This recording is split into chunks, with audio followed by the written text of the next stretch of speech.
Headlines के बाद अब रुख करते हैं खबरों का। सबसे पहले बात योगी आदित्यनाथ की शक्ति साधना की। दिल्ली और मिल्कीपुर विधानसभा के उपचुनाव खत्म हो चुके हैं और अब सभी को 8 फरवरी का इंतजार है, जब नतीजों का ऐलान किया जाएगा। लेकिन इन सबके बीच योगी फैक्टर काफ़ी अहम है, क्योंकि मुख्यमंत्री योगी आदित्यनाथ ने दिल्ली और मिल्कीपुर में पूरा दम लगा दिया था।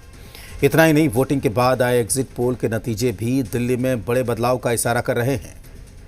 लेकिन इन सबके बीच मुख्यमंत्री योगी आदित्यनाथ गढ़वाल में शक्ति आराधना में जुटे हैं।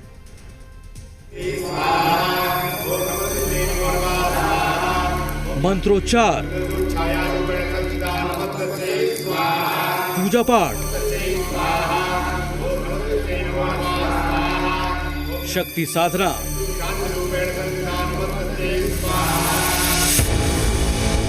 मिल्कीपुर के नतीजे आने से पहले मुख्यमंत्री योगी आदित्यनाथ अपने पैतृक प्रदेश उत्तराखंड पहुंचे, जहां गढ़वाल में उन्होंने शक्ति साधना की और मानगढ़ वासनी देवी की प्राण प्रतिष्ठा कार्यक्रम में शामिल हुए।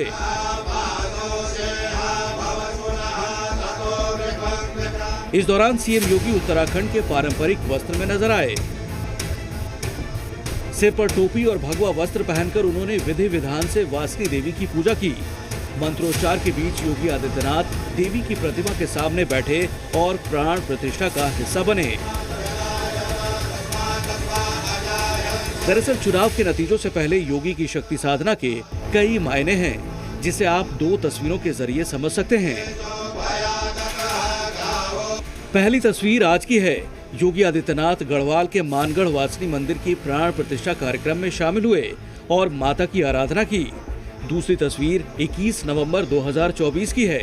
यूपी में 9 सीटों पर हुए उपचुनाव के नतीजे आने से ठीक 2 दिन पहले की, जब सीएम योगी ने बलरामपुर में मां पाटेश्वरी देवी मंदिर में पूजा की थी। जब 23 नवंबर 2024 को नतीजे सामने आए तो यूपी के उपचुनाव में बीजेपी की बम्पर जीत हुई। नवंबर 2024 में यूपी में हुए उपचुनाव में 9 में से 6 सीटों पर बीजेपी जीती थी।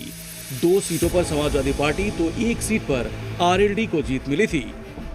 और अब जबकि 8 फरवरी को दिल्ली विधानसभा के साथ साथ यूपी के मिल्कीपुर में हुए उपचुनाव के नतीजे भी आने हैं, उससे ठीक 2 दिन पहले सीएम योगी की शक्ति साधना काफी कुछ कहती है।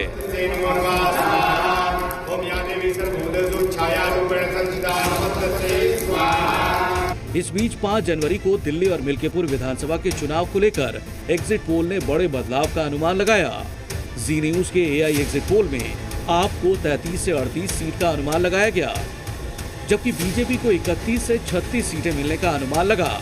वहीं कांग्रेस के खाते में सिर्फ 0 से 2 सीटें आती दिख रही हैं। वहीं अगर मिल्कीपुर सीट की बात करें तो एआई सर्वे में एसपी को झटका लगता दिख रहा है।